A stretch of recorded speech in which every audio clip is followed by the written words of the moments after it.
Bienvenue, bienvenue, bonsoir à tous et à toutes à une autre dimension avec Christ. Alléluia. Que le Seigneur vous bénisse dans vos maisons, partout où vous vous trouvez. Toi qui es dans ta voiture ou qui es assis dans ta maison, au salon, dans la cuisine, dans la chambre, quel que soit le lieu où tu es, je prie que la grâce de Dieu te localise et que Dieu lui-même te visite et qu'il te parle. Alléluia. Nous allons recommander ce moment au Seigneur. Père, nous voulons bénir ton Saint-Nom, te glorifier, élever ton nom, Seigneur Jésus, car ton nom est au-dessus de tout nom. À la mention de ton nom, tout genou fléchit, dans les cieux, sur la terre et sous la terre. Et toute langue confesse que tu es Seigneur. Toute langue, tout genou, j'aime ça. Tout genou fléchit à la mention de ton nom, seulement la mention de ton nom. C'est pourquoi nous voulons invoquer ton Saint-Nom avec une autre dimension.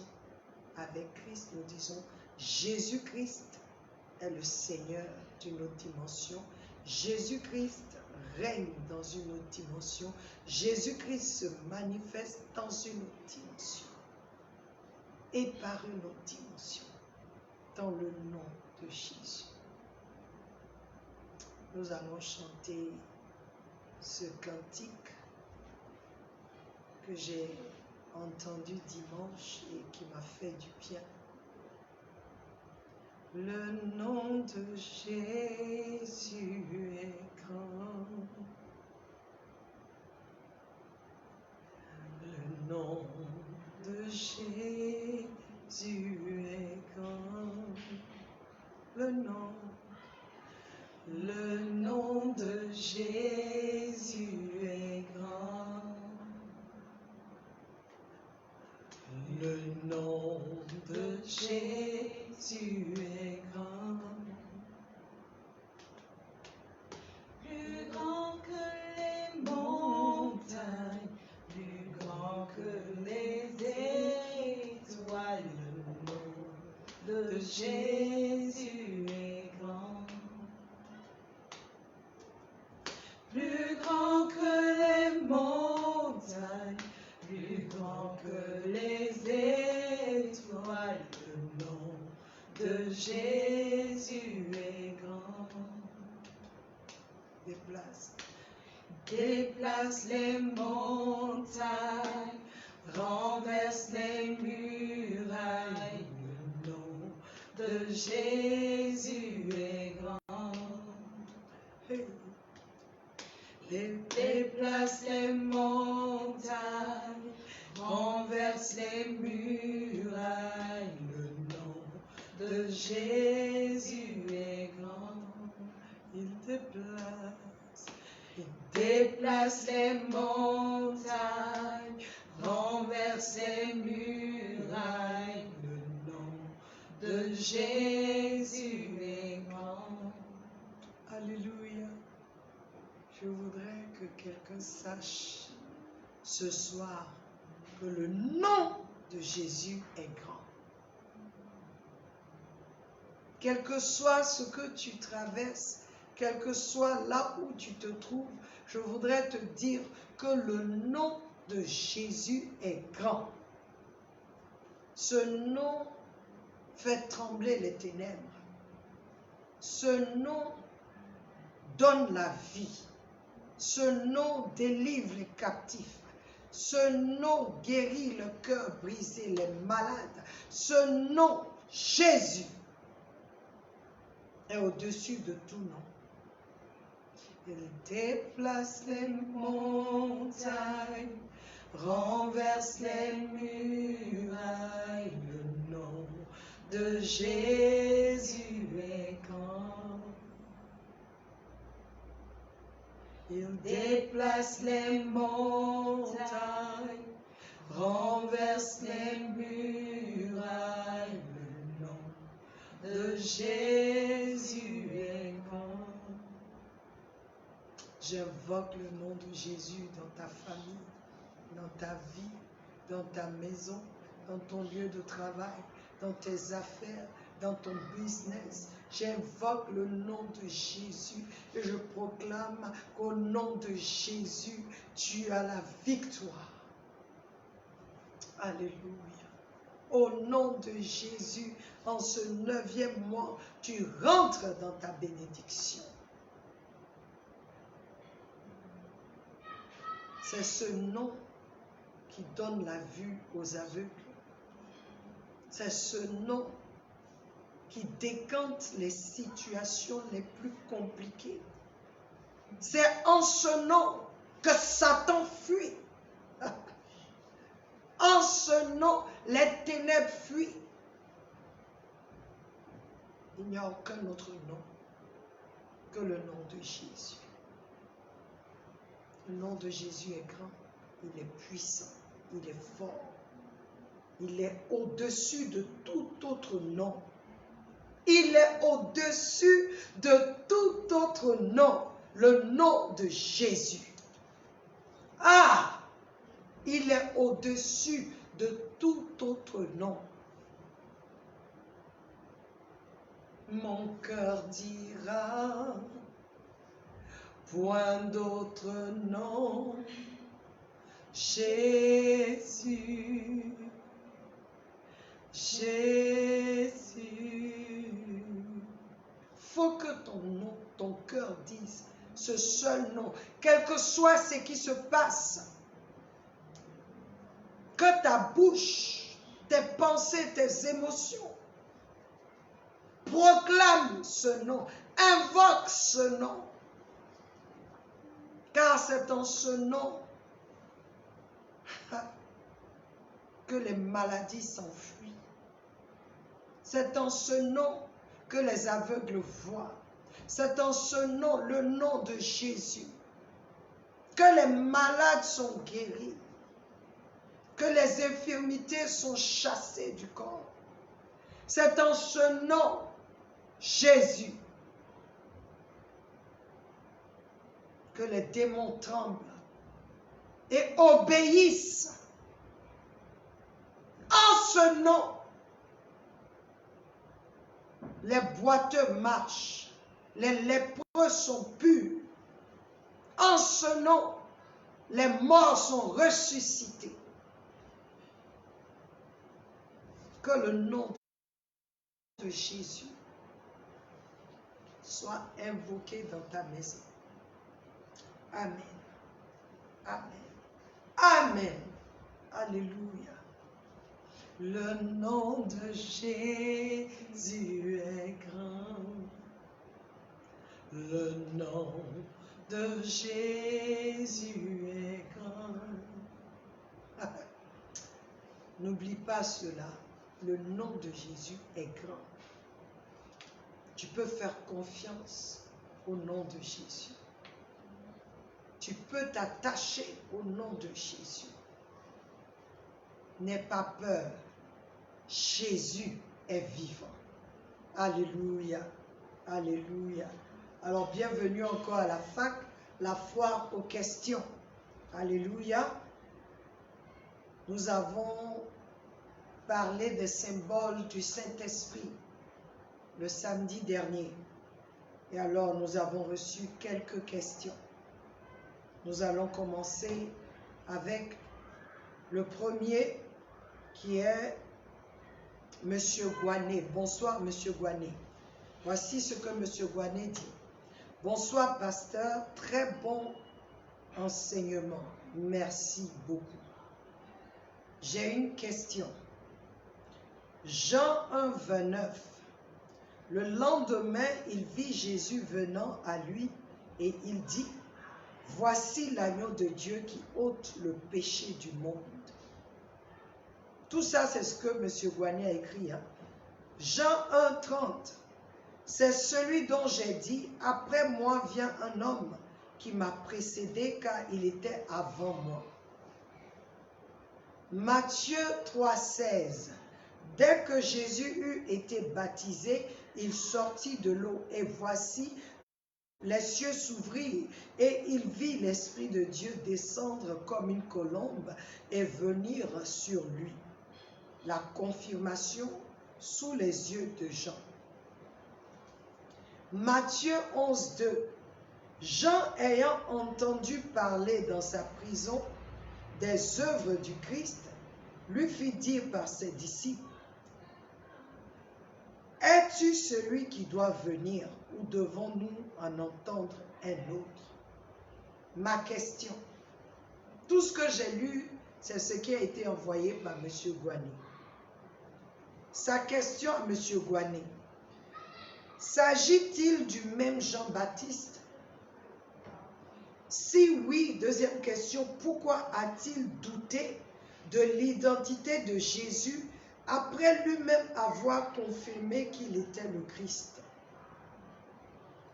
Alors, la première question, s'agit-il du même Jean-Baptiste? Oui, il s'agit du même Jean-Baptiste. La deuxième question, si oui, pourquoi alors a-t-il douté après que lui-même il ait confirmé que Jésus était le Christ? Je pense, M. Gouané, que selon l'Écriture, Jean-Baptiste était en prison. Alors, il traversait des moments difficiles. Et il savait que sa vie était en danger.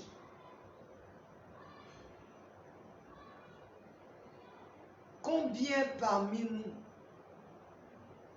même avec la connaissance que nous avons du Seigneur, même avec les magnifiques expériences que nous avons du Seigneur,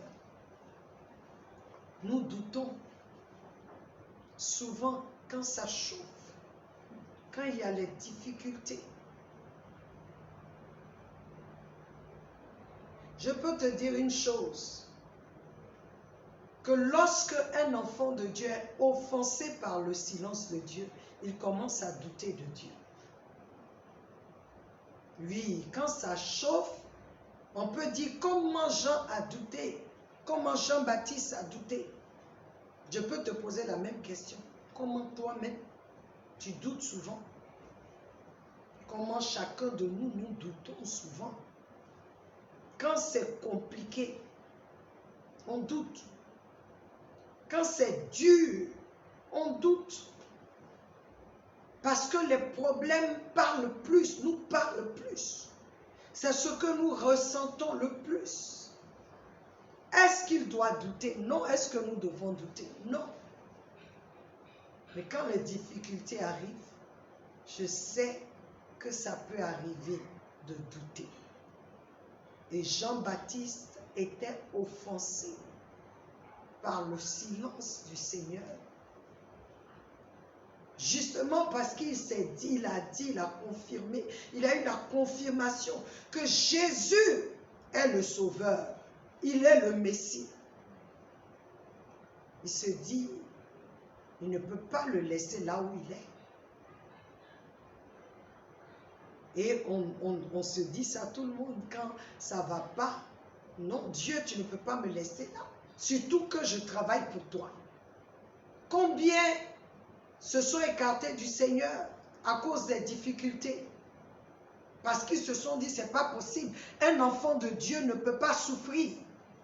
Un enfant de Dieu ne peut pas traverser des moments aussi difficiles. Pourtant, c'est dans la Bible. La Bible nous dit, Jésus dit, vous allez avoir des tribulations. Il dit, mais soyez courageux, soyez forts, car j'ai vaincu le monde. C'est facile de dire, mais comment mettre ça en pratique? Même le grand Jean-Baptiste, arrivé à un moment, s'est dit, attends, si c'est toi, pourquoi je suis en prison? Et tu sais que je suis en prison injustement, ma vie est en danger. Où es-tu, Seigneur? On fait ce genre de prière. Pourquoi tu me laisses là? Pourquoi je suis humilié comme ça? Moi qui paye ma dîme, qui donne ma dîme à l'église. Moi qui marche dans la sanctification. Pourquoi est-ce que ça m'arrive? Toutes celles qui viennent là se marient et moi je ne suis pas mariée. Tu es où Dieu? On doute même de sa justice. On doute de sa bonté quand ça chauffe. Je veux nous encourager que ce que Jean a fait, là, nous tous on fait. Donc je veux nous encourager à avoir les yeux fixés sur le Seigneur. Mais non seulement avoir une relation avec le Seigneur. Parce que Jean-Baptiste, c'est vrai, il a parlé de Jésus. Il était celui-là, la voix qui annonçait que le Messie venait. Quand il a eu, je me demande pourquoi est-ce que quand Jean-Baptiste a eu la révélation que c'était Jésus, il ne s'est pas collé à Christ. Il a continué son ministère. Au lieu de maintenant marcher avec Christ. Tu peux parler de Dieu, tu peux prêcher, mais si tu n'as pas une intimité avec lui, quand ça va arriver, tu vas douter. Tu vas douter. Aujourd'hui, Jésus n'est pas devant nous pour que tu envoies quelqu'un pour aller dire, mais est-ce que c'est lui vraiment? Mais dans nos cœurs, quand ça chauffe, en tout cas, ça prend du temps. C'est pourquoi il faut s'entourer des frères et des sœurs qui sont vraiment assis dans la parole. Et toi-même que tu t'asseyes, que tu sois ancré dans la parole, que tu sois enraciné dans la parole. Afin que quand ça vient, comme Job, tu dis, c'est vrai que ce qui m'arrive là, je ne vois pas ce que j'ai fait, mais je veux que vous sachiez que mon Rédempteur est vivant. À la fin, c'est lui qui va dire quoi faire. C'est pas facile. Même Job, que Dieu a dit, Dieu a témoigné. Dieu dit que Job est un homme intègre. Il était l'homme intègre sur la terre. Mais arrivé dans les difficultés, dans ce qui est arrivé là, Job dit, je n'ai rien fait. Je suis droit. Je n'ai rien fait. Il fallait que quelqu'un d'autre vienne lui dire, toi tu es droit comment? Devant Dieu. Toi, tu peux dire que tu es droit. Et que Dieu parle. Et que Job dise, oh, pardonne-moi. J'ai parlé des choses que je ne connaissais pas. Alors, je veux nous encourager. J'aime bien cette question, M. Guanier, parce qu'il faut que nous, les chrétiens, nous arrivions à comprendre que les difficultés, les problèmes que nous avons, amen, ce ne sont pas... Il ne faudrait pas que ces choses-là nous éloignent du Seigneur. Non. Ça vient, reste dedans, loue le Seigneur. Quelqu'un me dira, c'est facile de dire. Oui, c'est facile de dire. C'est possible de le faire aussi. Alléluia. J'espère que j'ai encouragé quelqu'un qui actuellement traverse des moments difficiles, qui ne voit pas de porte de sortie, qui se demande est-ce qu'il fait bien de continuer dans cette marche avec le Seigneur parce que ça ne va pas. Tout est chamboulé, tout tombe autour de toi. Je veux t'encourager. Le Seigneur est avec toi. Le silence ne prend pas le silence du Seigneur comme s'il t'ignorait. Non. Le silence du Seigneur, Dieu travaille pour toi. Dieu travaille pour toi parce qu'il dit tout concourt au bien de ceux qui aiment l'Éternel et qui sont appelés selon son dessein. Cette situation est pour toi un tremplin pour arriver, un escalier pour arriver à ton autre dimension. Ne baisse pas les bras. Ne baisse pas les bras. Au nom de Jésus. Amen. Merci encore, Monsieur Guané. Merci beaucoup. Deuxième question. Bonsoir, pasteur. Je suis Brian du Cameroun. Aidez-moi à comprendre ceci. À 2 reprises, Jean-Baptiste, parlant de Jésus, dit « Il vous baptisera du Saint-Esprit et de feu ». Le feu étant un symbole du Saint-Esprit, pourquoi pas il vous baptisera du Saint-Esprit par le feu. Bonsoir Brian. Maintenant, toi, tu veux qu'on aille changer ce que Jean-Baptiste a dit. Mais je vois que tu n'as pas vraiment bien compris le passage. On va relire ça. Il dit, il vous baptisera du Saint-Esprit et de feu. Il y a 2 choses qui se passent ici. Il nous baptisera du Saint-Esprit d'abord. Ensuite, il nous baptisera de feu. Et de feu. Le E là ajoute autre chose encore dessus. Et si tu dis, il nous baptisera du Saint-Esprit par le feu, tu limites ce que le Seigneur veut faire. Or, personne ne peut limiter. Tu es en train de dire que c'est par le feu seulement qu'il peut te baptiser. Mais il vient te baptiser du Saint-Esprit d'abord, ensuite de feu. Alléluia. Et je voudrais aussi que tu comprennes que ce n'est pas le Saint-Esprit qui nous baptise de lui-même. C'est le Seigneur Jésus qui nous baptise du Saint-Esprit et de feu. Donc le jour de la Pentecôte, là, c'est Jésus même qui est venu baptiser les apôtres. Mais regarde ce qui s'est passé ce jour-là. Alléluia. La Bible dit que dans Actes chapitre 2 au verset 2 à 3, la Bible nous dit quoi? Que ce qui s'est passé d'abord, qu'il y a eu un grand vent violent, un bruit d'abord, ensuite un grand vent violent qui est entré dans la salle. Et après ça, des langues de feu se déposèrent sur chacun. Au verset 4, et il fut rempli du Saint-Esprit. Donc, s'il baptise par le feu, le vent ne va pas venir, tout ce qu'on a entendu ne viendra pas d'abord. Non. Il te baptise d'abord du Saint-Esprit et ensuite de feu. Le symbole est le symbole, le feu est le symbole du Saint-Esprit, mais comme je vous l'ai dit, le Saint-Esprit n'est pas le feu.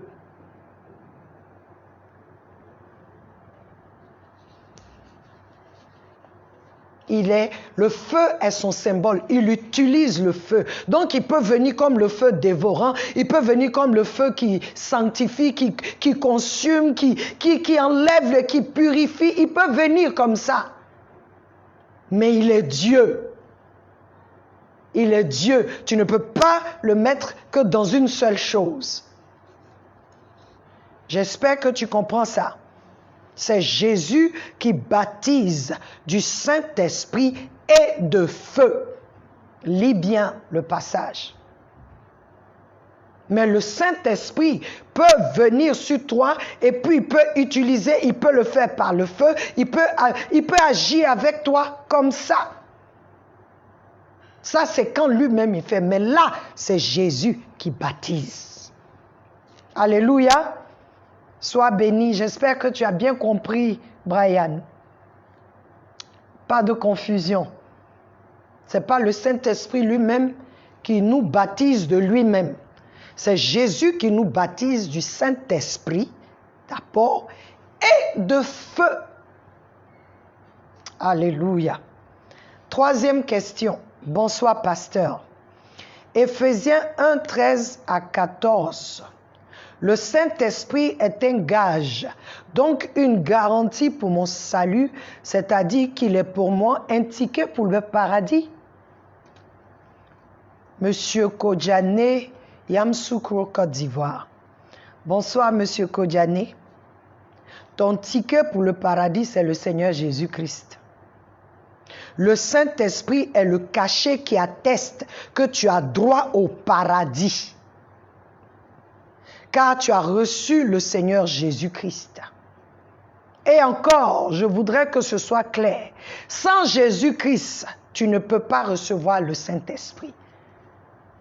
Si tu n'as pas donné ta vie à Jésus, ou je dirais plutôt, si tu n'as pas reçu la vie de Jésus-Christ, si tu n'as pas accepté, si tu n'as pas reçu Christ, tu n'as pas reconnu que c'est le Fils de Dieu, qu'il est ressuscité le 3e jour, tu ne reconnais pas ça, tu ne peux pas être sauvé. Jésus-Christ est le chemin, la vérité et la vie. Jésus est le ticket. Souviens-toi de cet homme à la croix. Jésus était entre deux bandits. Il y a un qui a dit, ne m'oublie pas quand tu reviendras dans ton royaume. Qu'est-ce que Jésus lui a dit? Aujourd'hui même, tu es avec moi au paradis. Il n'a pas été baptisé du Saint-Esprit. Non. Là, quand il a dit oui, en même temps, c'est son ticket. Jésus est ton ticket, Jésus est mon ticket. Et le Saint-Esprit est celui-là. Il est cette garantie, celui-là, ce cachet qui dit celui-là appartient à Dieu. Celui-là appartient à Dieu. Alléluia. Si tu n'as pas encore accepté Jésus, il est temps que tu donnes ta vie à celui qui est venu donner sa vie pour toi. Il est temps que tu le reçoives. Il est temps que ta vie prenne une autre tournure. Que tu reçoives la vie de Christ en toi. Cette vie conquérante. Cette vie qui a été éprouvée et qui a vaincu. Cette vie-là qui est capable de te donner le futur que tu attends. Cette vie qui est capable, cette vie-là qui est capable de te propulser dans ta destinée. Cette vie-là qui t'amènera à faire les choses de Dieu, à vivre pour Dieu. Si tu es fatigué, comme il a dit, venez à moi, vous qui êtes fatigués et chargés. Venez prendre mon joug, car mon joug est léger. Ce n'est pas le joug du monde qui te fatigue, qui te malmène. Le joug du monde où tu n'as pas la joie, tu n'as pas la paix, où tout autour de toi, tant que tu ne fais pas de sacrifice, ça ne va pas. Jésus est le sacrifice ultime que Dieu le Père a envoyé pour ton salut, mon salut, le salut de nos âmes. Il est temps que tu donnes ta vie à Christ. Il est temps. Toutes ces choses qui se passent dans ta famille, que tu n'arrives pas. Dans ma famille, à tel âge, voilà ce qui se passe. Dans ma famille, voilà ce qui est. Et tu n'arrives pas, on dit, fais les sacrifices. Tu fais seulement. Il y a un seul sacrifice qui compte devant Dieu. Tous les autres sacrifices, ces choses-là vont nous demander demain. Jésus est le seul sang accepté parce qu'il est pur, sans péché. Alléluia. Je veux encourager quelqu'un aujourd'hui. Tout ce qu'on te demande de faire comme sacrifice, c'est faux. C'est Jésus-Christ, le vrai bélier, l'agneau de Dieu. C'est lui qui a été immolé à la croix, qui a versé son sang pour toi. Celui qui, par ses meurtrissures, tu es guéri. Je te dis que sa vie a été éprouvée et elle a vaincu les ténèbres, elle a vaincu la mort. Sa vie est conquérante. Tu as besoin de cette vie? J'en ai besoin. Donne ta vie à Christ et tu seras sauvé. Alléluia. Merci Seigneur. Merci Seigneur. 4e question. Le Saint-Esprit est Dieu. Je suis d'accord. L'un de ses symboles est l'huile bien notée. Dieu ne se vend pas ni ses actions et ses bénédictions. Qu'en est-il des pasteurs qui commercialisent de l'huile, symbole du Saint-Esprit dans leurs églises?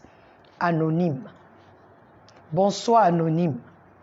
Je crois que tu as répondu toi-même à ta question. Dieu ne se vend pas, ni ses actions, ni ses bénédictions. Je n'ai pas vu dans la Bible non plus où quelqu'un venait acheter l'huile, où on a vendu l'huile, où on a vendu l'eau. Je n'ai pas vu ça non plus. Je ne saurais te parler des pasteurs qui vendent de l'huile. Je ne sais pas s'ils ont une alliance spéciale, je ne sais pas. Mais je ne peux pas parler des autres pasteurs. Cependant, tout ce que je peux te dire, toi et moi, nous savons que les dons du Saint-Esprit et ses symboles ne sont pas faits pour être commercialisés. Il dit, vous avez reçu. On dit, you are freely, it has been given to you freely, freely give. Vous avez reçu librement, librement donné. Alléluia. Je ne sais pas quelle alliance ceux qui font ça là, ils ont, je ne sais pas. Donc je ne peux pas parler d'eux. Mais je peux parler de ce que la Bible dit. Les dons déjà ne nous appartiennent pas pour pouvoir les vendre. Moi aussi j'ai un problème avec ceux qui achètent l'huile. Ça veut dire qu'ils ne sont pas assis. Tellement on a laissé à faire des charlatans de marabouts, mais maintenant c'est sophistiqué parce que c'est pasteur. Donc c'est que tous ceux qui vont acheter là, ce sont des idolâtres. C'est ce que je peux dire. Parce que c'est quand tu vas chez le marabout, on voit telle chose, on va dire ça dessus, et puis on va faire ça. Je dis qu'un chrétien peut venir dire, ah pasteur, pardon, voilà, j'ai acheté de l'huile d'olive, est-ce que vous pouvez prier dessus pour que nous puissions avoir ça chez nous à la maison? C'est différent. Mais vendre. Donc je ne peux pas parler des autres pasteurs. C'est fini. J'arrête ici. Question 5. Bonsoir, pasteur. Pourquoi tant de peur, de prédictions alarmistes en cette nouvelle décennie? Faut-il craindre l'an 2020? Geoffrey. Bonsoir, Geoffrey. Je ne te dis pas de craindre l'an 2020, mais plutôt crains Dieu. Pas seulement l'an 2020, mais en tout temps, quelle que soit la saison, crains Dieu. Geoffrey, qu'on le veuille ou pas, la saison n'est pas bonne. Dieu l'a révélé à ses serviteurs. Et même si tu ne crois pas, ou tu te dis qu'ils exagèrent, j'aimerais que tu regardes la création actuellement. Les événements qui se passent, les événements auxquels nous assistons. Est-ce que toi-même tu trouves ça normal? Est-ce que quand tu regardes ça, tu penses que quelqu'un doit être en train de jouer, en train de continuer de manger, faire des trucs bêtes? Est-ce que tu penses? Non. Non.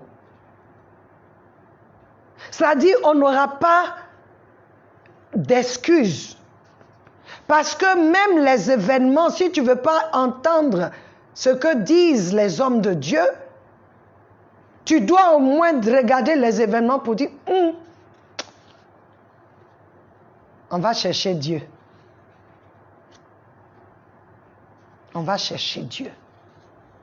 Le temps n'est pas bon. Qu'on le veuille ou pas, un truc qui paralyse le monde entier. Tu n'as pas de bonnes nouvelles. Tu te lèves ici, il y a telle chose il y a telle chose. Mais attends, la Bible a prédit ces choses-là, que ça va arriver. Mais un truc qui vient, un virus qui vient et qui paralyse le monde entier et qui fait de nous comme des chiens, c'est-à-dire il faut porter des masques, on dirait, nous sommes muselés, mon frère, il faut te réveiller. Si ça là, ça ne t'alarme pas, c'est compliqué. C'est compliqué. Je préfère entendre ce qui est à l'âme maintenant pour pouvoir marcher droit. Pour pouvoir faire ce qui plaît à Dieu. Les temps ne sont pas bons. Et pour cela, il faut que les enfants de Dieu se réveillent, se lèvent et qu'on commence à être cette lumière pour ceux-là qui ont tellement peur et qui se retrouvent dans d'autres choses parce qu'ils ont peur. La Bible dit que Jésus-Christ est venu. Il a pris sur lui notre nature. Il n'a pas pris la nature des anges. Dans Hébreu, il n'a pas pris la nature des anges, mais il a pris notre nature afin de participer aux choses auxquelles nous participons. Pour cela, il a détruit celui qui tenait, il a détruit la mort, il a détruit celui qui avait contrôle de la mort, c'est-à-dire le diable. Pourquoi? Parce qu'il a délivré ceux qui, par la peur de la mort, étaient assujettis à Satan. Beaucoup aujourd'hui ont peur de la mort. Donc, ils se mettent dans des sociétés secrètes, mais ça ne peut pas, je dis, société secrète là, ne peut pas rallonger ta vie. Le diable est un menteur. Partout où tu vas et puis on te dit on va augmenter ta vie, il ment.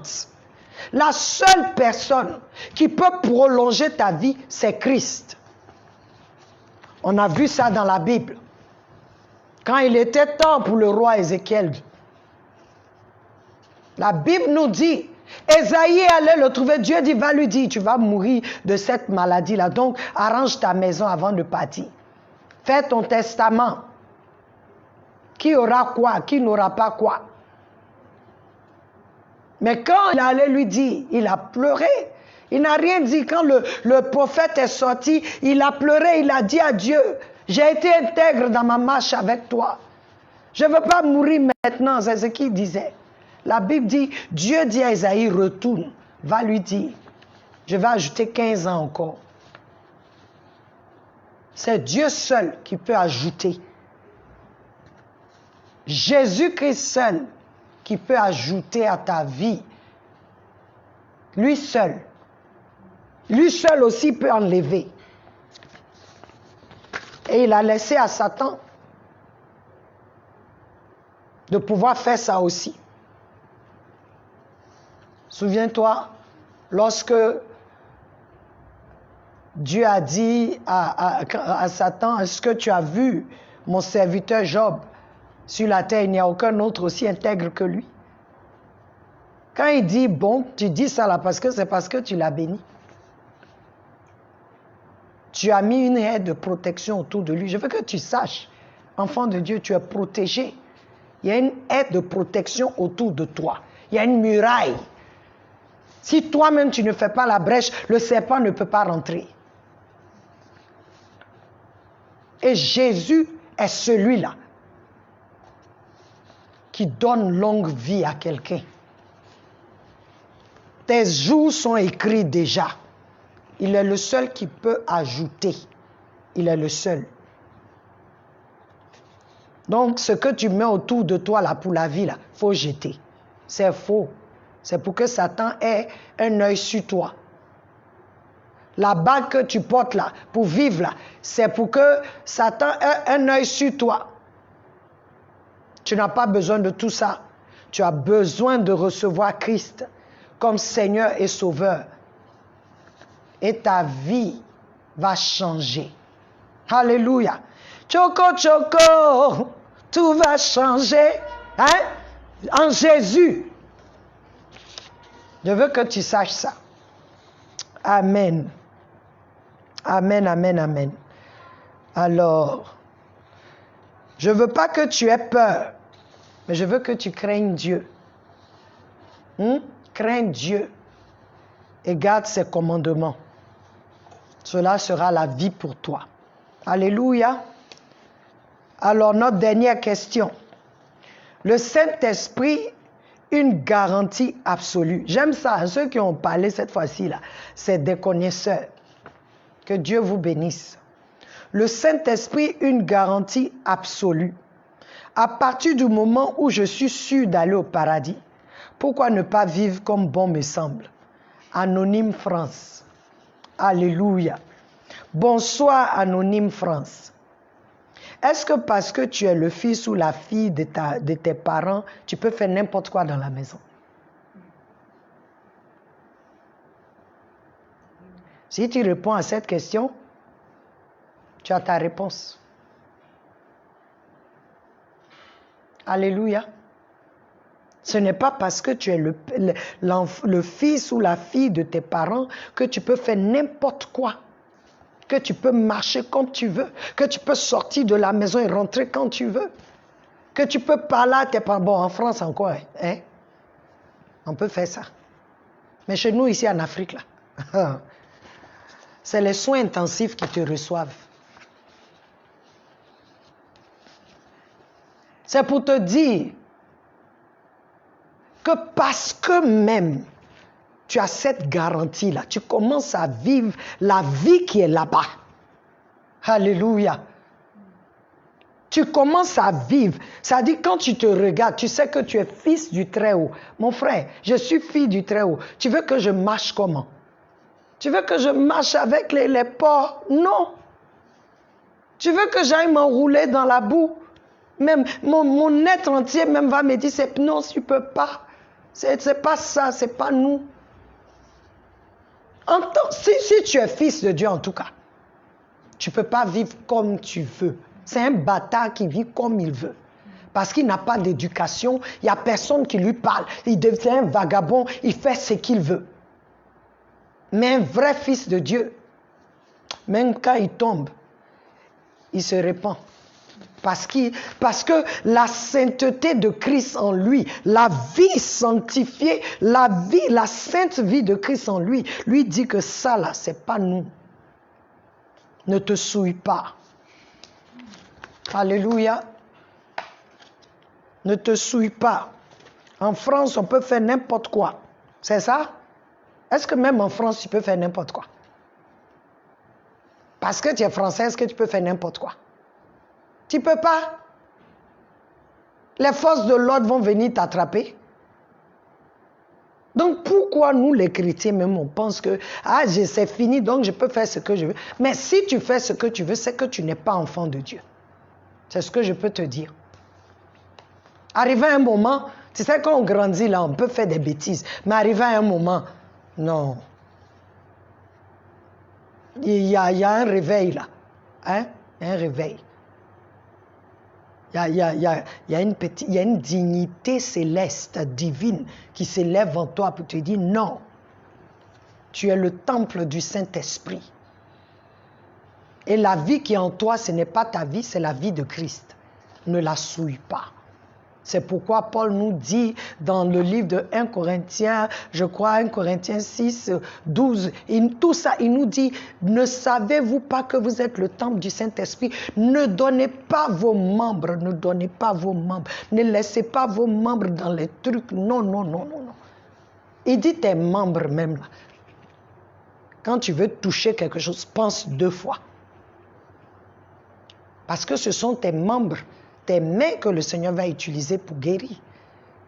Même quand tu veux mal parler, là, quand tu veux critiquer les Congossas, les gossips, il dit quand tu veux... il y a un frein, ici, là. C'est la bouche que le Saint-Esprit utilise. Donc, je vais faire attention.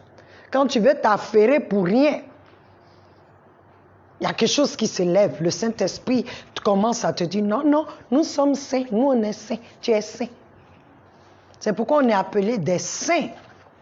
Alléluia. On est appelé saints. Un saint fait ce que les saints font. Un pécheur fait ce que les pécheurs font. Un sorcier fait ce que les sorciers font. Alléluia. Donc, à ta question, c'est un grand non. Non et non. N-O. No. Hein? Tu ne peux pas vivre comme tu veux. Surtout si tu dis que tu as cette garantie pour aller par le Saint-Esprit, la présence du Saint-Esprit dans ta vie, c'est de t'amener à vivre comme Christ. C'est de te transformer à l'image de Christ. Donc si toi, tu te dis que tu peux vivre comme tu veux, c'est que ce n'est plus le Saint-Esprit que tu as. Il faut chercher le nom de l'Esprit là. C'est un autre ghost. Alléluia. Sois béni. Merci pour ta question. C'est une belle question. Alors notre temps tire à sa fin. Et je voudrais dire merci à tous ceux qui ont posé des questions. Et je voudrais vous encourager. Envoyez-nous vos requêtes de prière. Car à partir de samedi jusqu'à la fin du mois de septembre, nous serons en prière. Une autre dimension sera en prière pour tous les sujets que nous avons traités. Nous avons parlé du choix de Dieu, nous avons parlé de l'alliance avec Dieu, nous avons parlé, alléluia, de l'homme, de la marche avec le Saint-Esprit, de la marche avec l'Esprit, nous avons parlé de l'homme, nous avons parlé de l'esprit, de l'homme, de l'âme, de l'homme, du corps de l'homme, nous avons parlé de ces choses-là. Alléluia. Nous avons parlé de Christ, la vie de Christ en nous, cette vie conquérante. Alors nous voulons prendre le temps de prier pour toutes ces choses. Ce n'est pas pour emmagasiner des choses en nous et puis on devient gros, on ne peut plus s'élever, on ne peut plus rien faire. Il faut que ce que nous avons reçu commence à opérer des changements dans nos vies, à nous amener à cette autre dimension. Alléluia. Donc, je voudrais vous encourager à reprendre les enseignements que nous avons commencé à reprendre, à relire, à envoyer vos requêtes de prière. Le groupe est en prière, sera en prière pour vous, en jeûne et prière pour vous. Alléluia. Donc, envoyez vos requêtes de prière et nous allons prier. Comme on dit, sauf à jusqu'ici, tous ceux pour qui une autre dimension a prié pour nous ont donné de bons résultats. Le Seigneur a répondu. Alors nous voulons être en accord avec vous. Alors je vous bénis pour ce temps et je veux encore chanter encore ce chant. Le nom de Jésus est grand pour quelqu'un qui est chez lui, pour quelqu'un qui a peur peut-être, comme l'a dit Geoffrey, pour quelqu'un qui se dit mais attends, je peux vivre comme je veux, pour quelqu'un qui se pose beaucoup de questions, qui traverse des moments difficiles, qui se trouve dans des doutes, pour quelqu'un qui ne sait pas où mettre la tête. Nous voulons chanter encore ce chant et je veux que tu te mettes dans ce chant, que tu le chantes avec nous. Et je veux encore vous annoncer que nous aurons une surprise parce que le samedi, nous aurons l'invité, c'est-à-dire la chantre qui a écrit ce chant sera avec nous pour passer de temps dans la prière avec nous. Elle va diriger quelques minutes de prière et je vais appeler ça 1 heure avec Jésus. Ce sera ça, 1 heure avec Jésus. Nous aurons 30 minutes, bonne adoration, alléluia. Et nous allons prier. Pendant que nous adorons, nous prions, nous avons le sujet. Ne restez pas chez vous. Invitez, faites savoir à vos amis, à vos familles, à vos frères et sœurs. Faites savoir qu'il y a quelque chose qui va se passer. Ce mois de septembre pour toi, tu en sortiras victorieux. Tu en sortiras fortifié. Tu en sortiras édifié. Alléluia. Nous allons chanter ce chant. Si tu l'aimes, sache que le samedi, la personne même qui a chanté ça là sera là et tu seras encore béni. Alléluia. Je ne vous dirai pas le nom si vous allez voir ça sur l'affiche. Alléluia. Gloire à Dieu. Nous allons chanter. Le nom de Jésus est grand. Alléluia.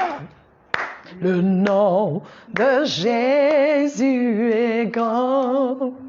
Oh, oh.